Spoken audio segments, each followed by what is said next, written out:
বাংলাদেশের যুবকেরা হলো পৃথিবীর সবচাইতে দামি প্রেমিক। এদের প্রেমের টানে বিদেশি মহিলা এ দেশে আসতে বাধ্য, কারণ এদেশের যুবকদের প্রেমের পাওয়ার অনেক বেশি। কথা কয় না কেন? পরে মেয়েটা বিয়ের দাবিতে ছেলের বাড়িতে এসে দরজায় বসে বলে আমি আর যাবো না। কেন মা, কি হয়েছে? তোমার বাড়ি কই? বাগেরহাট। তো তুমি চুয়াডাঙ্গায়?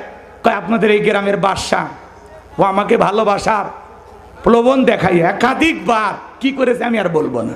বিশ্ব বেহায়া দিবস পালন করা যাবে না। 14ই ফেব্রুয়ারি বিশ্ব বেহায়া দিবস পালন করতে গিয়ে এমন ভালোবাসে, কয়েকদিন পর মহিলা বমি করে। হাত নামায়। ওই 14ই ফেব্রুয়ারি 20 টাকা গোলাপ ফুল কিনে শেপালির পিছনে যান তোরে না দেখি। আর এদের অনেক যুবক হাত সোজা করার শক্তি নাই, এই জন্য তোর বিয়ে আটকে আছে। দুই হাতই চলে না, ও বিয়ে করে কি করবে? কথা বাপরে এসে হুমকি দেয়, আব্বা উত্তর পারে লাকিকে আমি পছন্দ করেছি, রাজি থাকলে 1 চাপড়, না হলে 2 চাপড় হয়। আর বান্ধবী যদি ফোন দেয়, বাপরে বাপ, ওর মুখে মনে হয় পূর্ণিমার চাঁদের হাসি। কয় জান তুমি আমার ফোন দিয়েছো, আর একটু দেরি হলে জানটা হুরুত করে বার হয়ে যেত। কথা কন ঠিক না? তুমি যার লাগিয়া এমবি ভরো, তার তো বাটন ফোন। রাস্তা দিয়ে একটা সুন্দর মেয়ে হেঁটে গেলে যুবক স্লোগান দেয়, চুমকি চলেছে একা পথে, সঙ্গী হলে দোষ কি তাতে, জুতার বাড়ি বাড়ি চাপা দাঁত ফেলায় ধরে। এই যে মোবাইল শরীফ এসে যুবকেরা শেষ হয়ে গেছে। প্রত্যেকটা যুবকের হাতে হাতে মোবাইল, এক একটা মোবাইল মানে এক একটা যুবক 150 জন 200 জন মেয়ের সাথে প্রেম করে। এক ধনী বেচারা, তার দেহে রক্ত লাগবে, কারোর সাথে রক্তের গ্রুপ মেলে না, এক কৃপণের সাথে রক্তের গ্রুপ মিলে গেছে। তখন ওই কৃপণকে বলতেছে রক্ত দেওয়া লাগবে। কৃপণ বলে আমি ঠিক মতো ভাতই খাইনি, আমি রক্ত দেওয়ার মানুষ। ওরা জোর করে ধরে নিয়ে যা 3 ব্যাগ রক্ত নিয়েছে। নেওয়ার পরে ধনী বেচারা 3 লাখ টাকার চেক লিখে দিয়েছে। তখন কৃপণ বলে এটা কি? কয় 3 লাখ টাকার চেক। কয় আরো 3 ব্যাগ নেন। ধনী বলতেছে আপাতত লাগবে না, যখন লাগবে পরে টেলিফোন করা হবে। কয়েক মাস পর আরবারও ধনী রক্তের প্রয়োজন হলো, কৃপণের কাছে টেলিফোন দেওয়া হলো, মোবাইল করা হলো। হ্যালো কৃপণ। বলতেছে ও আপনি সেই ধনী মানুষ? বলতেছে হ্যাঁ। কয় রক্ত লাগবে? বলে হ্যাঁ। ঠিক আছে, আপনি চুয়াডাঙ্গার শেপালি হসপিটালে আসেন, আমি আসতেছি। এইবার রুগী আসার আগেও বেডে শুয়ে 3 ব্যাগ রক্ত দেওয়া শেষ। এবার ধনী বেচারা দিয়েছে মাত্র 10 টাকা, 2 টাকার নোট, তার 3টা সেরা, 2টা কোনো মতে মাজা সোজা করে দেড়ে আছে। এইবার কৃপণ বলতেছে এই মিয়া হাজলামি করেন কে? কয়েকে 3 ব্যাগ রক্ত দিলেন, 3 লাখ টাকা দিলেন, আর এইবার মাত্র 10 টাকা, ব্যাপারটা কি? কয় দোষ আমার না, দোষ তোর। কে কি? কয় চুপ, তুই কৃপণ, তোর রক্তে ভেজাল। আগে আমি ধনী ছিলাম, মনটা বড় ছিল। তুই কৃপণ, যেদিন থেকে তোর রক্ত আমার শরীরের ভিতরে ঢুকে গেছে, সেদিন থেকে আমি নিজেও কৃপণ হয়ে গেছি। আপনি কোনো একটা অকাম বদকাম করছেন, ধরেন একটা ধর্ষণের ঘটনা ঘটছে, আপনি তখন বলছেন বড় ভাই আমি তো একটা আকাম করছি। তখন বলে এই পাগলা, এলাকার বিচার আচার কে করে? আমরাই করি। তো ধর্ষণের বিচারও তো আমরাই করবো। কথা কন। কয়েকজন মিলে এক জায়গায় ধর্ষণের বিচার বসে। দেখেন ওটা আমার ছোট ভাইয়ের মতো, ভুল করছে, বাচ্চা মানুষ, মাথা গরম ছিল। যেহেতু মেয়ের বিয়ে দেবেন আপনি, 2 লাখ টাকা আমরা দেব। আর শোনেন, আমি 1 লাখ টাকা দেব, আর মেয়ের বিয়ের সময় বলেন বড় কিছু গিফট দেব। একটা মেয়ের ইজ্জতের দাম 2 লাখ 3 লাখ টাকা, এরকম বিচার করে না? আরে কয়েকদিন আগে এক চেয়ারম্যান বিচার করছে 1000 টাকা দিয়ে, ধর্ষণের বিচার করছে। কয় হাজার? 1000 টাকার কান ধরে উঠিছে আর বলছে এরে বলে বিচার। কেরে ওক জিতে জেটা থুয়ে বিচার করলে হবে, ওক মারিয়ে ফেলে দিলে কি হবে? কথা কন ঠিক কিনা? এরা করছেন আপনারা, মন খারাপ করেন না। ওই বড় ভাই বিচার করে আর বলে টেনশন করিস না, আমি তোর বড় ভাই, 1 টাকা ধর্ষণের সেঞ্চুরি করবি, মিষ্টি বিতরণ করবি। কথা কন ঠিক কিনা? এইরকম বড় ভাই, যেই বড় ভাইয়ের কাছে আপনি যা বলতেছেন ভাই আজ বাড়িতে খুব সমস্যায় পড়ছি, টেনশনে মাথা কাজ করতেছেন, কয় টেনশনের ওষুধ আছে, এই কথা বলে সিগারেটের ভিতরে তামাক থাকে না, ওগুলো সব ফেলায় দেয়। ভিতরে কি আপলোড করে? গাঁজা। কথা কয় না গে? ওই গাঁজার কলকি টান মার, মেজাজটা ফুরফুরে হয়ে যায়। কথা কন ঠিক কিনা? একদিন গাঁজা খাওয়াইলো, আর একদিন ফেন্সিডিল খাওয়াইলো, একদিন সিনেমা হলে নিয়ে গেল, আর একদিন নিয়ে গেল হই হই কান্দ রই রই ব্যাপার চুয়াডাঙ্গার বাণিজ্য মেলায় ডানা কাটা পড়ি। এই যে আপনাকে একদিন যাত্রার প্যান্ডেলে নিয়ে যায়, সিনেমা হলে নিয়ে যায়, এইভাবে আপনাকে অশ্লীলতা শিখায়। কথা বলে ঠিক কিনা? এই জন্য বড় মুরব্বী নেতা যাকে মানেন, নামাজি, ইমানদার, দাড়িওয়ালা, টুপিওয়ালা, আল্লাহওয়ালাদের সাথে থাকা লাগবে। যেই বড় ভাই আপনাকে আজান দিলে মসজিদে নিয়ে যায়। বন্ধু তো ওইটাই বন্ধু যেই বন্ধু আজান দিলে বলে দোস্ত চলো নামাজ পড়ে আসি, গল্প পড়ে। আর ওই বন্ধু সর্বনাশ ভাইরাস, যে বন্ধু একটা মেয়ে গেল দোস্ত সেই জিনিস, কথা কয় না। এরকম বন্ধু বানানো যাবে না। নামাজি লোকের সাথে ইমানদার আল্লাহওয়ালা, কথা কয় না কে, কথা বুঝছেন নাই? সৎসঙ্গে স্বর্গবাস, সৎসঙ্গে সর্বনাশ। আপনি ভালো লোকের সাথে ওঠা বসা করবেন, পারবেন তো ইনশাআল্লাহ। এক ধনী বেচারা, তার দেহে রক্ত লাগবে, কারোর সাথে রক্তের গ্রুপ মেলে না, এক কৃপণের সাথে রক্তের গ্রুপ মিলে গেছে। তখন ওই কৃপণকে বলতেছে রক্ত দেওয়া লাগবে। কৃপণ বলে আমি ঠিক মতো ভাতই খাইনি, আমি রক্ত দেওয়ার মানুষ। ওরে জোর করে ধরে নিয়ে যা 3 ব্যাগ রক্ত নিয়েছে। নেওয়ার পরে ধনী বেচারা 3 লাখ টাকার চেক লিখে দিয়েছে। তখন কৃপণ বলে এটা কি? কয় 3 লাখ টাকার চেক। কয় আরো 3 ব্যাগ নেন। ধনী বলতেছে আপাতত লাগবে না, যখন লাগবে পরে টেলিফোন করা হবে। কয়েক মাস পর আরবারও ধনী রক্তের প্রয়োজন হলো, কৃপণের কাছে টেলিফোন দেওয়া হলো, মোবাইল করা হলো। হ্যালো কৃপণ, বলতেছে ও আপনি সেই ধনী মানুষ?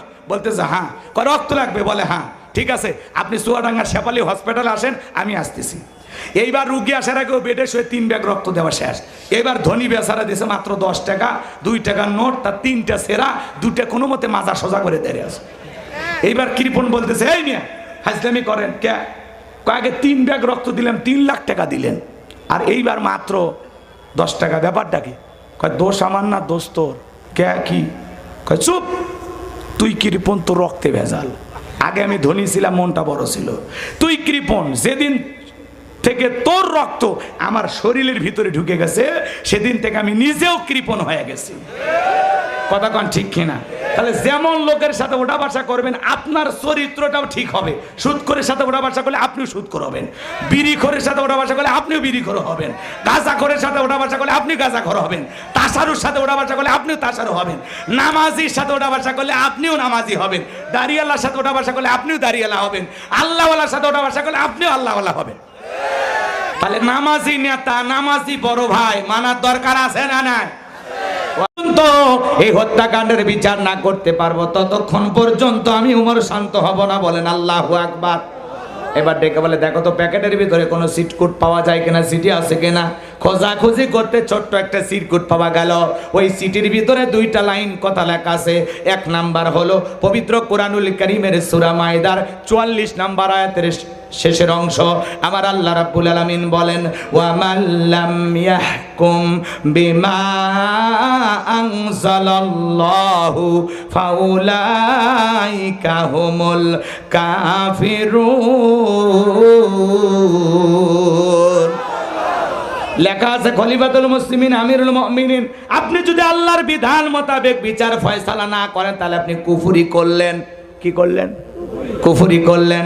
আল্লাহ বলেন যারা আল্লাহর বিধান মোতাবেক বিচার ফয়সালা করে না এরা হলো কাফের। আরেকটি আয়াতে আল্লাহ তাআলা বলেন ওয়া মাল্লাম ইয়াহকুম বিমা আনজালাল্লাহু ফাউলাইকা হুমুজ জালিমুন। আমার আল্লাহ বলেন যারা আল্লাহর বিধান মোতাবেক কোরআন দিয়ে বিচার কার্য পরিচালনা করে না ওরা হলো জালেম। ওরা কি? আরেকটি আয়াতে আল্লাহ বলেন ওয়া মাল্লাম ইয়াহকুম বিমা আনজালাল্লাহু ফাউলাইকা হুমুল ফাসিকুন। আল্লাহর বিধান মোতাবেক যারা বিচার কার্য ফয়সালা করে না, আল্লাহর কোরআন ছাড়া যারা বিচার করে এরা হলো ফাসিক, এরা হলো পাপাচারী। তাহলে আল্লাহর কোরআন দিয়ে যারা বিচার করে না এরা হলো কাফের, এরা হলো জালেম, এরা হলো ফাসিক পাপাচারী। বললেন কে? তাহলে এটা কি খালি একটা ধর্মীয় কিতাব নাকি এর ভেতরে আইন আছে না নাই? এ রাষ্ট্র কিভাবে পরিচালনা হবে? একটা চোর যদি চুরি করে আল্লাহর কোরআনের আইন আছে, হাতটা কেটে দাও। কথা কর না কেন? একটা চোরের হাত কেটে যদি বাংলার জমিনে বিচার করা হতো বাকি চোরেরা তওবা করে আল্লাহর ওলি হয়ে যেত। এদেশে মাঝে মাঝে গণধর্ষণ হয়। জাহাঙ্গীরনগর বিশ্ববিদ্যালয়ে স্বামীকে বেঁধে রেখে স্ত্রীকে গণধর্ষণ করলো। ওই সুবর্ণচরে মা মেয়েকে গণধর্ষণ করে। মাঝে মাঝে ধর্ষণের খবর বাংলার জমিনে আছে না নাই? জোরে বলেন আছে না নাই? স্বাধীনতার সময় ওই বেঈমানের আমার মা বোনদের ইজ্জত নিয়ে খেলা করেছিল, সেইটা শুনে কলিজাটা ফেটে যায়। আর স্বাধীনতার এত বছর পরেও মা বোনেরা ক্ষমতায়, এরপরে যদি নারীর ইজ্জতের নিরাপত্তা না থাকে, তাহলে এই লজ্জা হলো পুরো জাতি। কথা কন, বোঝেন নাই? কথা বোঝেন নাই? সর্বোচ্চ পর্যায়ে মা বোন ক্ষমতায়, এরপরেও কেন নারীদের ইজ্জতের নিরাপত্তা নাই? মানুষের তৈরি করা আইন দিয়ে, বিচার ব্যবস্থা দিয়ে আপনি ধর্ষণ মুক্ত বাংলাদেশ করতে পারবেন না। আপনি মানুষের তৈরি করা আইন দিয়ে বিচার করে কখনো এ দেশে ধর্ষণ, কথা বলেন না কেন, বন্ধ হবে? আল্লাহর কোরআনের আইন দিয়ে বিচার করলে, কথা বলেন ঠিক কিনা? একজনকে যদি আল্লাহর কোরআনের বিধান মোতাবেক জিনাকারী পুরুষকে অথবা নারীকে পাথর মেরে জমিন থেকে মৃত্যু না হওয়া পর্যন্ত যদি পাথর নিক্ষেপ করা হতো, এই দৃশ্যটা যদি ভিডিও ধারণ করা হতো, আর এটা যদি বাংলার জমিনে প্রচার করা হতো যে এখন থেকে জিনা করলে এই শাস্তি, ধর্ষণ করলে এই শাস্তি, কথা কয় না কেন? বাংলার দেশের যুবকেরা ইফটিজিং করা তো দূরে কথা, নারীদের দিকে তাকানোর কথা ভুলে যেত। কথা বলে ঠিক কিনা? যেন আল্লাহর কোরআন দিয়ে বিচার করা লাগবে, আল্লাহর কোরআনের শান্তি, আল্লাহর কোরআনের মুক্তি। কথা বলেন ঠিক কিনা? এই জন্য কোরআনের সমাজ কায়েম করার জন্য মুসলমানকে কাজ করা দরকার আছে না? না, এখন উচিত কথা যদি কই, পিঠের ওপর দিয়া যাবি মই, এ আনন্দ কিছু লোক কিনে খাবে বগুড়ার স্পেশাল দই। কথা বলেন ঠিক কিনা? সত্য কথা বলতে হলে যেতে হবে কারাগারে, এমন আতঙ্ক আজ বাংলার ঘরে ঘরে। তবুও সত্য বলতে চাই, দুনিয়ার জালেমদের করি না ভয়, আমি ইসলামের দুশমনদের করি না ভয়। কথা বলেন ঠিক কিনা? কোরআনের হক কথা বলতে গিয়ে যদি কখনো জীবনটাও দিতে হয়, মুসলমান জীবন দিতে রাজি আমরা। কথা বলেন ঠিক কিনা? আল্লাহর কোরআনের জন্য, দ্বীনের জন্য, কোরআনের সমাজ কায়েম করার জন্য যদি কখনো ডাক আসে, মাথায় কাফনের কাপড় বেঁধে বিবির কাছ থেকে বিদায় নে, কারা কারা বুকের তাজা রক্ত দিয়ে আল্লাহর জমিনে দ্বীনকে প্রতিষ্ঠিত করতে চান, হাত তুলে দেখান। লিল্লাহে তাকবীর।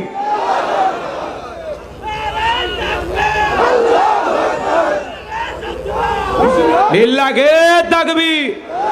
হাত নামান। ভয় পাচ্ছেন আপনারা? শোনেন, ক্ষমতার লোভ যে কি, পাকিস্তানের দিকে তাকায় দেখেন। আহারি, ভোট হয়ে গেছে কয় তারিখ, এরপরে রেজাল্ট দেয় না, কি 6-9 করতেছে। কথা কোন ঠিক কিনা? আবার শোনা যাচ্ছে এই যে নওয়াজ শরীফ আর ওনার যে বিরোধী দল আছে, ওনারা বলতেছে 2.5 বছর করে ভাগ করা লাগবে। মানে জোট বেঁধে সরকার করতে আমরা রাজি আছি, কিন্তু আমি 2.5 বছর প্রধানমন্ত্রী, তুমি 2.5 বছর প্রধানমন্ত্রী। ক্ষমতার লোভ কারে বলে? আর এই যে পাকিস্তানের সাবেক প্রধানমন্ত্রী ইমরান খান, বাঘের বাচ্চা, এবার একটা সাহসী পুরুষ। কথা কোন ঠিক কিনা? তারা বিভিন্ন মামলায় তাকে জেলখানায় বন্দী করা হয়েছে, এরপরে জনপ্রিয়তা কমাইতে পারেনি। এবং পাকিস্তানের ইতিহাসে ইমরান খান জনসভায় যে পরিমাণে লোক হয়, আর কোন নেতার জনসভায় এত লোক হইতো না। আল্লাহু আকবার বলেন। আল্লাহর এই বান্দা সৎভাবে পাকিস্তানকে শাসন করার জন্য চেষ্টা করেছে। এই জন্য মানুষের ভালোবাসা রেজাল্ট, জেলখানায় নেতা, তারপরে জনপ্রিয়তা কমেছে না বেড়েছে? মানুষ ভালোবেসে তাকে ভোট দিয়েছে। কথা বলেন ঠিক কিনা? হিসাব নিকাশ করে দেখলেই সাবেক প্রধানমন্ত্রী বর্তমান প্রধানমন্ত্রী। কথা কোন ঠিক কিনা? কিন্তু ওরা ছাড়তেছে না, ওরা তাল বাহানা করতেছে, কিন্তু শেষ পর্যন্ত কি যে খেলা হয়, আসমান থেকে ফয়সালা আসলে ভালো হবে। কথা কোন ঠিক কিনা? আমরা চাই সাবেক প্রধানমন্ত্রী আবারও ক্ষমতার চেয়ারে বসুক, জেলখানা থেকে বীরের বেশে বের হয়ে পাকিস্তানের প্রধানমন্ত্রী হোক ইমরান খান। কথা বলে ঠিক কিনা? এই মানুষটা অনেক ভালো, অনেক ভালো। আল্লাহু আকবার বলে। পৃথিবীর বড় বড় বিশ্ব নেতাদের কাছে সবাই যা মাথা নত করে, আর এই বেটা বাঘের বাচ্চার মতো যায় এরকম করে সালাম দেয়, মাথা নত করে না। মুসলমান কোনোদিন কোন জালেমের কাছে মাথা নত করতে পারে না। কথা বলে ঠিক কিনা? সাহসী নেতা হতে হবে। কথা কন। আর আমরা যাই দুনিয়ার সুখ সুখ মাথা নত করে, আছে না? হ্যাঁ, রাগ করেছেন মনে হয়, করেন বাজান, কোনো সমস্যা নাই। পাকিস্তানে তাল বাহানা চলতেছে, নির্বাচন হয়ে গেছে, ফলাফল থামায় রাখছে, ওগুলো নিয়ে নাটক চলতেছে। নাটক কিন্তু কম হচ্ছে না। এখন শেষ পর্যন্ত আসলে প্রধানমন্ত্রী কে হবে জনগণ এখনো দেখার অপেক্ষা আছে। কথা কন ঠিক কিনা? তবে শেষ বিজয়ের হাসি যদি ইমরান খান এবং তার নেতা কর্মী হাসে, অন্তত আমি হুজুর খুশি। কি কন? কারণ বর্তমানে যে আছে এর দিস্তা। কথা কয় না কে? রাগ করেছেন? ও মনে করেন ওই যে পশ্চিমাদের দালাল, কথা কয় না। তুমি নেতা, তুমি একটা দেশের প্রধানমন্ত্রী, তুমি মানুষের দালালি করবা কে? কথা কি বোঝা গেল? তুমি নেতার মতো থাকবা, কথা কন ঠিক কিনা? মন খারাপ করবেন না বাজান গো আমার। যে কথা বলতে চাচ্ছিলাম, এজন্য ক্ষমতার লোভ, যার সাথে নওয়াজ শরীফ কি করতে চায়, জোট বাঁধতে চায়, জোট বেঁধে সরকার গঠন করতে চায়। সে গোপনে প্রস্তাব দিয়েছে 2.5 বছর আপনি প্রধানমন্ত্রী, আর 2.5 বছর আমি প্রধানমন্ত্রী। যদি মানতে রাজি হন তাহলে আপনার সাথে জোট বাঁধতে রাজি। কেউ কারো কাছ থেকে ছাড় দিতে রাজি না, এজন্য দোটানা মারতে আছে। এখনো ভালোভাবে রেজাল্টটা প্রকাশ করতে পারতেছে না। একটা নাটকীয় ভাব চলতেছে।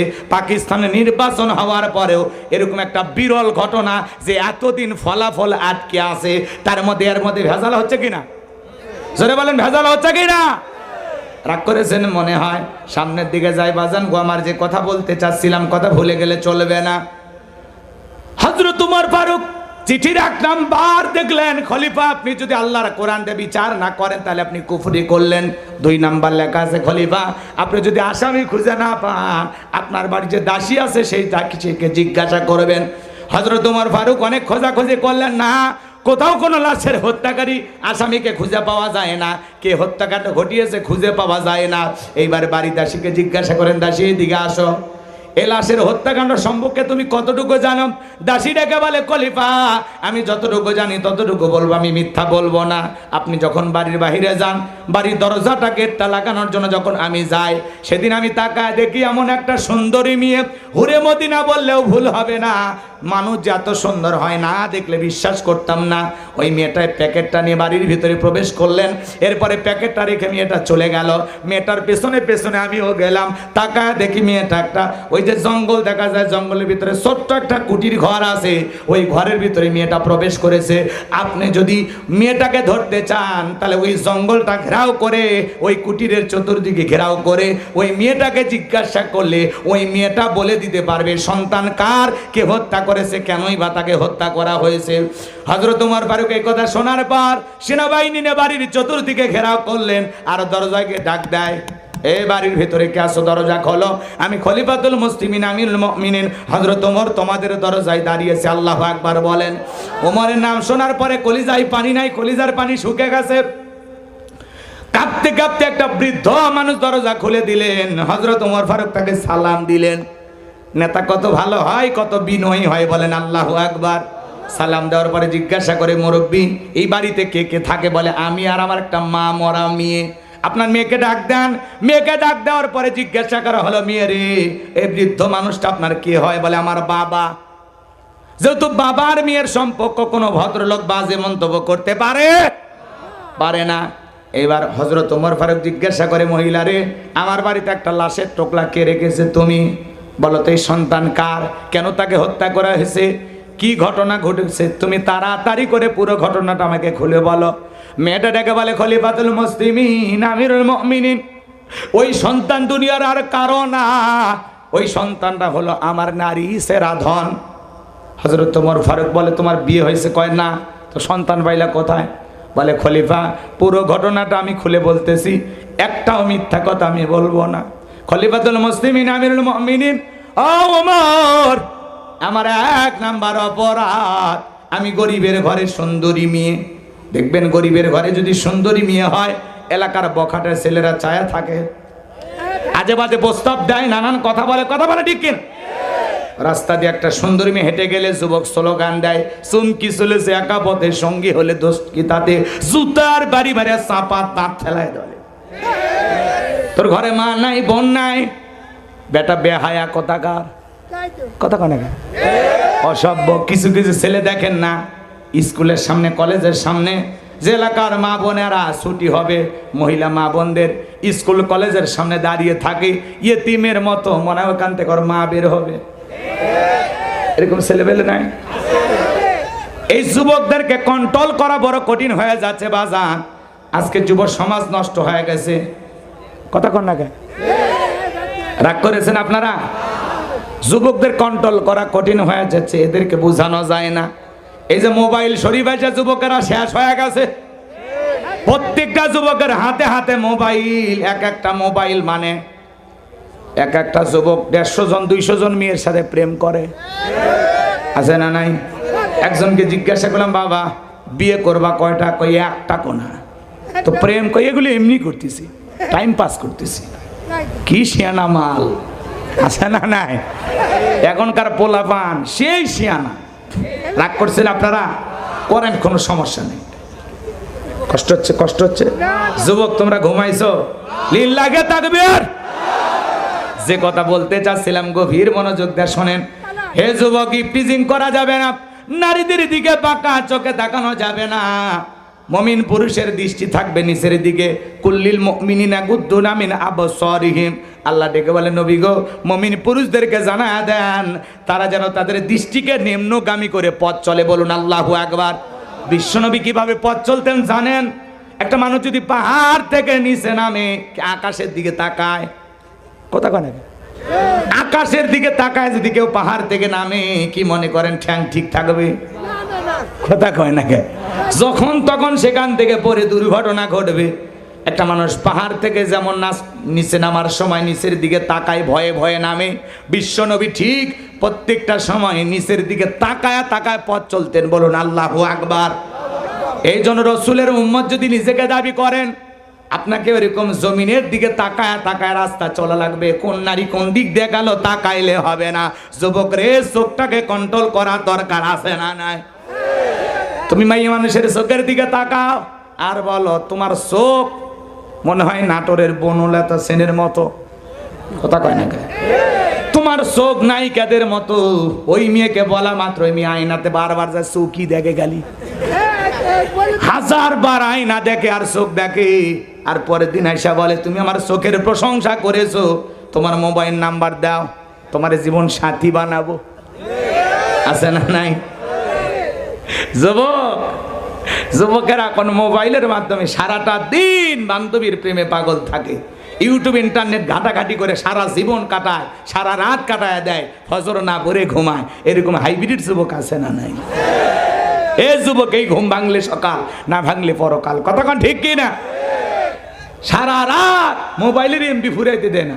বাবা মিস কল দিলে বাবা রাখ, মানে বাবা যদি কল দেয় বারবার খবর নেয়, বাবা কোথায়, এত ফোন দাও, রাখো তো, ডিস্টার্ব করে। কথা কয়? মা ফোন দিলে বিরক্ত হয়। আর বান্ধবী যদি ফোন দেয়, বাপ রে বাপ, ওর মুখে মনে হয় পূর্ণিমার চাঁদের হাসি। কয়, জান তুমি আমার ফোন দিয়েছো, আর একটু দেরি হলে জানটা ফুরুত করে বার হয়ে যেত। কথা কন ঠিক না? তুমি যার লাগিয়া এমবি ভরো, তার তো বাটন ফোন। কেমন করে বুঝবে রে সে, কেমন করে বুঝবে রে সে, ডিজিটাল তোর মন। তুমি যার লাগিয়া এমবি ভরো, তার তো বাটন ফোন। এ যুবক বলবো বলবো, চলবে? লিল্লাহে তাকবীর। মেসেজ দিলে সেন্ড করে না, দেয় না তো রিপ্লাই। ভিডিও কলে বলবা কথা, ক্যামেরা তার নাই রে, ক্যামেরা তার নাই। ডিজিটাল এই যুগ জামানাই, ডিজিটাল এই যুগ জামানাই, অ্যানালগ তার মন। তুমি যার লাগিয়া এমবি ভরো, তার তো বাটন ফোন। প্রেম প্রীতি ভালোবাসা বিয়ের আগে নয়, মনের মধ্যে রাখো তুমি পরকালের ভয় রে, আল্লাহ তাআলার ভয়। গানের মধ্যে শিক্ষা আছে না না? প্রেম প্রীতি ভালোবাসা বিয়ের আগে নয়, মনের মধ্যে রাখো তুমি পরকালের ভয় রে, কবরেরই ভয়। তবে তুমি মুক্তি পাবা, তবে তুমি মুক্তি পাবা দোজখের আগুন। তুমি যার লাগিয়া এমবি ভরো, তার তো বাটন ফোন। কেমন করে বুঝবে রে সে, কেমন করে বুঝবে রে সে, ডিজিটাল তোর মন। তুমি যার লাগিয়া এমবি ভরো, তার তো বাটন ফোন। কথা বলে ঠিক না? এ যুবকে, বিয়ের আগে প্রেম ভালোবাসা করা যাবে না। পিতা মাতার পছন্দের মেয়েকে বিবাহ করবা। কথা বলেন ঠিক কিনা? আজকে 20 বছর বয়স হয়নি এই যুবকের, বাপরে এসে হুমকি দেয়, আব্বা উত্তর পাড়া লাকিকে আমি পছন্দ করেছি, রাজি থাকলে 1 চাপড়, না হলে 2 চাপড়। পিতা মাতা রাজি হয় না, বাধ্য হয়ে পালিয়ে যায়, বিয়ে করে। পরে দাম্পত্য জীবনে সুখ নাই। কথা কয় না কে? আর ভালোবাসা 2-3 মাস পরে স্বামী স্ত্রীর মধ্যে দাও করেলে সম্পর্ক টিকেই না, জানলা ভেঙে ভালোবাসা পালিয়ে যায়। কথা কোন ঠিক কিনা? এজন্য পিতা মাতার পছন্দের মেয়েকে বিবাহ করবা। মুরব্বীদের দোয়া আছে, যেখানে বরকত আছে। পিতা মাতার পছন্দের মেয়েকে বিবাহ করবা, দাম্পত্য জীবনে সুখ আর শান্তি দেবেন কে? তাহলে কোন কোন যুবক আছো পিতা মাতার পছন্দের মেয়েকে বিবাহ করবা, পিতা মাতার অবাধ্য হয়ে বিয়ে করবা না? সাহসী যুবকেরা হাত তুলে দেখাও। পিতা মাতার পছন্দের মেয়েকে বিয়ে করবা। অনেক যুবক হাত তোলে নাকি? কথা দেওয়া আছে, বান্ধবীকে কথা দিয়েছো, ভেজাল আছে। আরে অনেক যুবক হাত সোজা করার শক্তি নাই, এই জন্য তোর বিয়ে আটকে আছে। 2 হাতই চলে না, ও বিয়ে করে কি করবে? কথা কন ঠিক কিনা? এই যুবকে পিতা মাতার পছন্দের মেয়েকে বিবাহ করবো, মনে থাকবে তো ইনশাআল্লাহ? আল্লাহ যুবকদেরকে হেদায়েতের পথে কবুল করো, জোরে বলুন আমিন। হাত নামায়। ওই 14ই ফেব্রুয়ারি 20 টাকা গোলাপ ফুল কিনা শেপালির পিছনে যান, তোরে না দেখি। পিতা মাতার চোখকে ফাঁকি দিতে পারো, কিন্তু আসমানের মালিক আল্লাহর কুদরতি চোখকে ফাঁকি দিতে পারবা না। যুবক মনে করো না জঙ্গল প্রেম করার জন্য মঙ্গল। জঙ্গলে কেউ না দেখলে একজন দেখেন, তিনি কি? ইন্নাল্লাহা লাতীফুন খবীর।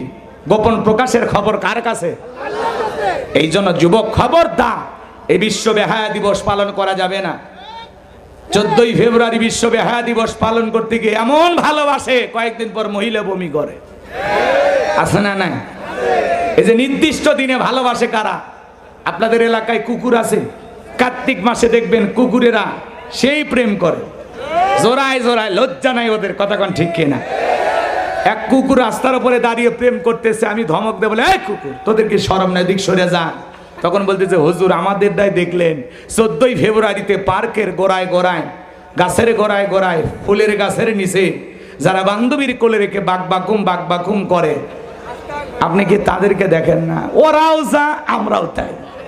কথা কন ঠিক? ওদেরও বিয়ে করার লাইসেন্স নাই, আমাদেরও বিয়ে করার। কথা কন না কে? কথা কন না কে? তাহলে 14ই ফেব্রুয়ারিতে পার্কে যাইয়া বান্ধবী নিয়ে ঘোরাঘুরি করে তারা কুকুরের স্বভাব পাইছে যারা। কথা কয় না কে? এই 14ই ফেব্রুয়ারিটা ভালোবাসা দিবস না, ওটা হলো কুত্তি দিবস। ওটা বিশ্ব বেহায়া দিবস, ওটা নারী ধর্ষিতা হওয়া দিবস। কথা বলেন ঠিক কি না? বিয়ের আগে অবৈধ ভালোবাসা একটা হোটেল রুম বুক করো, ডেট করো। হ্যাঁ যুবক, তো সাহস তো কম না। আল্লাহর ভয় যদি থাকে পরিবর্তন হয়ে যাও। কোন মেয়েকে ভালো লেগেছে, প্রস্তাব দাও, বিয়ে করো। ভালোই তো লাগছে, ভালোই তো বাসবাতে, একদিন কেন? জীবন মরণের সাথী বানাও। কথা কয় ঠিক কিনা? কোনো মতে ভাগি মেরে মেয়ে পটাইয়া 2-1 দিন ভালোবাসা বিনিময় করে শেষ, সিম ওই মেয়েকে ব্ল্যাক লিস্টে রাখে। পরে মেয়েটা বিয়ের দাবিতে ছেলের বাড়িতে এসে দরজায় বসে বলে আমি আর যাবো না। কেন মা, কি হয়েছে? তোমার বাড়ি কই? বাগেরহাট। তো তুমি চুয়াডাঙ্গায়? কয় আপনাদের এই গ্রামের বাদশা। ও আমাকে ভালোবাসার প্রলোভন দেখাই একাধিকবার। কি করেছে আমি আর বলবো না। তো গ্রামের মানুষ জিজ্ঞাসা করে, মেম্বার মন্ডল মাতাব্বর, মা ঘটনা কি? আমার পেটে 3 মাস, আমি এখন মা হতে চলেছি। আছে না নাই? যেই মহিলা বিয়ের আগে তার সতীত্ব আর একটা পুরুষের কাছে এভাবে বিলিয়ে দিতে পারে, আর যাই হোক এই নারীর সামান্য লজ্জা বোধ থাকতে পারে না। এটা নির্লজ্জ নারী। কথা কন ঠিক না? এই জন্য মা বোনদেরকে বলি, মা নিজেকে সস্তা বানাইন না। আল্লাহ আপনাকে অনেক দামি বানাইছে। মা বোনদের সম্মান মর্যাদা অনেক বেশি। কথা বলেন ঠিক কিনা? কোনো একটা ছেলের রোমান্টিক 2টা কথায় নিজের সতীত্ব বিলিয়ে দেওয়া যাবে না। কথা বলে ঠিক কিনা? কথাগুলো শুনতে একটু খারাপ লাগতেছে, কিন্তু এটাই বাস্তবতা। কথা কম। বাংলাদেশের যুবকেরা হলো পৃথিবীর সবচাইতে দামি প্রেমিক। এদের প্রেমের টানে বিদেশি মহিলা এদেশে আসতে বাধ্য, কারণ এদেশের যুবকদের প্রেমের পাওয়ার অনেক বেশি। কথা কয় না কেন? এতে কয়েকদিন আগে দক্ষিণ কোরিয়ার একটা মেয়ে আসছে। চিন্তা করেন, বিদেশি মেয়ে প্রেমের টানে বাংলাদেশে আসে। তাহলে যুবকদের প্রেম পাওয়ার কম না বেশি? এই জন্য পৃথিবীতে কোনো দেশের কোনো একটা জায়গায় যদি অন্তত প্রেমের প্রতিযোগিতা হইতো, বাংলাদেশের যুবকেরা বিশ্ব চ্যাম্পিয়ন হতো। কথা কন ঠিক না? এরা আর কিছু না পারুক, প্রেম পারে। কিন্তু বউয়ের সাথে বনে না, বউকে ভালোবাসে না। বউ যদি বলে অমুকের বাপ সত্য সর, আর বান্ধবীর সাথে কি কেমন আছো, কি রোমান্টিক কথা, বান্ধবীর মুখে তুলে খাওয়ায়, আছে না নাই বদমাইশ? এ যুবক, স্ত্রীর মুখে এক লোকমা খাবার তুলে খাওয়াইলে আল্লাহ রাস্তায় সদকা করলে যে সব স্বামীর আমল নামায় আল্লাহ সেই সব লিখে দেয়। বলুন আল্লাহু আকবার। তাহলে ভালোবাসতে হবে বিবিকে, কথা বলে ঠিক কিনা? হালাল স্ত্রীকে, ওয়াল্লাযীনা হুম লিফুরুজিহিম হাফিজুন, নিজের যৌবনটাকে সংযত রাখো, নিজের যৌবনটাকে কন্ট্রোল করো, নিজের যৌবনটাকে হেফাজত করো। মুমিনের যৌবন হোটেলে পার্কে বিক্রি হবে না। যুবক কোনোদিন বিয়ের আগে বিশ্ব বেহায়া দিবস পালন করতে পারে না। মুসলমানের ভালোবাসা 12 মাস। আমার ভালোবাসা আমার স্ত্রীর জন্য, আমার সন্তানের জন্য, আমার মা বাবার জন্য, আমার ভাই বোনের জন্য, আমার গ্রামের মানুষের জন্য, আমার দেশবাসীর জন্য, আমার শ্রোতাদের জন্য। কথা বলেন ঠিক কিনা? নির্দিষ্ট দিনে ওই লন্ডন আমেরিকার মানুষ ভালোবাসা দিবস পালন করে। ওরা স্বামীকে ভালোবাসার সময় পায় না, পিতামাতাকে ভালোবাসার সময় পায় না। ওরা কুকুর নিয়ে ঘরে, কুকুরের গালে মুখে চুমা খায়। কথা কম। এই জন্য এই পশ্চিমাদের এ সমস্ত কালচার আমরা মানবো না। কথা কন ঠিক কিনা? আল্লাহ যুবকদের হেদায়েত দান করুন। জোরে বলুন আমিন। কোন কোন যুবক বিশ্ব বেহায়া দিবস পালন করবা না? হাত তুলে দেখাও। গোলাপ ফুল নিয়ে ঘুরবা না তো? ঠিক আছে, আল্লাহ যুবকদের হেদায়েত দান করো। জোরে বলুন আমিন। তাহলে বিশ্ব বেহায়া দিবস পালন করা যাবে না। বিশ্ব বেহায়া দিবস, আরো আস্তে কোন, বিশ্ব বেহায়া দিবস। আল্লাহ যুবকদের হেদায়েত দান করো। জোরে বলুন আমিন। আমার ভাইয়েরা, মেয়েটা ডেকে বলে খলিফাতুল মুসলিমিন আমিরুল মুমিনিন, গরিবের ঘরে আমি সুন্দরী মেয়ে, এটা আমার 1 নাম্বার অপরাধ। এলাকার বখাটে ছেলেরা আজে বাজে প্রস্তাব দেয়, আমার দিকে তাকিয়ে থাকে, আমি তাদের কথায় কোনো সাড়া দেই না। আমি একদিন জঙ্গলে লাকড়ি আনার জন্য চলে গেলাম। মাথার উপরে বিশাল লাকড়ির বোঝা নিয়ে বাড়ির দিকে রওনা করেছিলাম। ওই যুবকেরা ওত পেতেছিল আগে ভাগে, আমি জানতাম না। ওরা আমাকে সেদিন কয়েকজন যুবক মিলে আমার দেহের উপরে ঝাঁপিয়ে পড়েছিল। সেদিন ওরা আমার উপরে বর্বর নির্যাতন জুলুম করেছিল, ওরা আমাকে ধর্ষণ করেছিল, যার ফলে আমি বাড়িতে আসলাম। লজ্জায় মুখটা দেখাইতে পারলাম না, কারো কাছে মনের কথাটা বলতে পারি না। আস্তে আস্তে কিছুটা সময় অতিবাহিত হয়ে গেল। আমি আস্তে আস্তে খেয়াল করতে লাগলাম, আমি নিজেকে ভাবতে লাগলাম আমি মনে হয় গর্ভবতী হয়ে গেছি। আসলে এক সময় দেখলাম আমি গর্ভবতী হয়ে গেছি, আমার পেটে সন্তান চলে এসেছে। আমি লজ্জায় বাহিরে যাইতে পারি না, আমার এই কথাগুলো মানুষকে বলতে পারি না। আস্তে আস্তে সন্তান ডেলিভারির সময় হয়ে গেল, আমি বাচ্চাটাকেও জন্ম দিলাম। লজ্জায় বাহিরে যাইতে পারি না, আমার বাবা বৃদ্ধ মানুষ বাহিরে যাইতে পারে না, বাড়িতে কোনো খাবার নাই, দেখার মতো কেউ নাই। সন্তানটা এত কান্না করে, সন্তানকে আমি দুধ দিব এমন দুধ আমার স্তনে ছিল না, 1 ফুটা পানি তুলে দেব এমন অবস্থা আমার বাড়িতে নাই। সন্তানটা এমন কান্না করেছিল, ওর কান্না শুনে আমি মানসিকভাবে পাগলি হয়ে গেলাম। ওর কান্না আমাকে পাগল বানায়া দিল। বাচ্চার চিৎকার কান্না আমার সহ্য হয় না। ও খলিফা, ওর মুখে যে আমি আমার স্তন থেকে দুধ পান করাবো, এমন দুধ 1 ফোঁটা আমার স্তনে ছিল না। সন্তানটা যখন বারবার চিৎকার মেরে কান্নাকাটি করে, সন্তানের কান্না আমাকে পাগল বানায় ফেললো। আমি তখন হাতের কাছে একটা অস্ত্র পাইয়া কোপাইতে কোপাইতে কোপাইতে কখন যে সন্তানটা টুকরো টুকরো হয়েছে আমি জানি না। কিছু সময় পরে আমি তাকায় দেখি রক্তগুলো চলে যাইতেছে। হঠাৎ করে আমার জ্ঞান ফিরে আসলো। আমি হাতের নিচে তাকায় দেখি 1 নয় 2 নয়, আমি আমার কলিজার টুকরা সন্তানটাকে 12টা টুকরো করে ফেলে দিয়েছি। তখন আমি জ্ঞান ফিরে পাইলাম, আর মনে মনে এইটা ধারণা আমার ভিতরে চলে আসলো, এই সন্তানের তো কোনো অপরাধ নাই, ওরা আমাকে ধর্ষণ করেছে, যার ফলে আমি সন্তান জন্ম দিয়েছি। ওদের অপরাধ থাকতে পারে, আমার অপরাধ থাকতে পারে, কিন্তু এই নিষ্পাপ শিশুর তো কোনো অপরাধ ছিল না।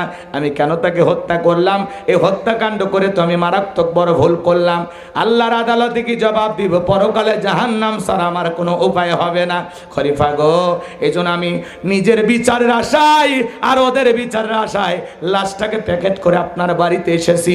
একমাত্র আপনি পারেন ওদের বিচার করতে, আর কোরআন অনুযায়ী আমার যে শাস্তি হয় আমি মাথা পেতে নিতে রাজি আছি।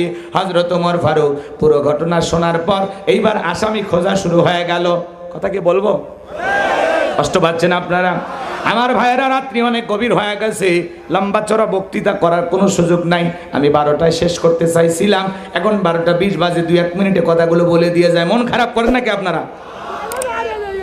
ওই বুড়ি মহিলার কথা কি আপনাদের মনে আছে? বলবো কষ্ট হয় আপনাদের? লিল্লাহি তাকবীর। এইবার মেয়েটা কান্নাকাটি করতেছে। মা বোন যারা বসে আছেন, মা আপনাদের উদ্দেশ্যে বলে যায়, মা 4টা আমলে আপনাদের জন্য 8টা জান্নাতের দরজা খোলা। 1 নাম্বার নামাজ, 2 নাম্বার রোজা, 3 নাম্বার ফরজ পর্দা, 4 নাম্বার স্বামীর খেদমত। মা বোনেরা নামাজ পড়ে না, কথা কয় না? আসরের নামাজ পড়ে মাগরিবের সময়, আর মাগরিবের নামাজ হাঁসের বাচ্চা, মুরগির বাচ্চা, গরু ছাগল তুলবার যায় শেষ। আর স্টার জলসা জি বাংলা দেখার ধান্দায় এশার নামাজ কখন যে চলে যায় নারী টের পায় না। কিন্তু মা বোনেরা নামাজ না পড়লেও রোজার বেলায় মা বোনেরা শক্ত।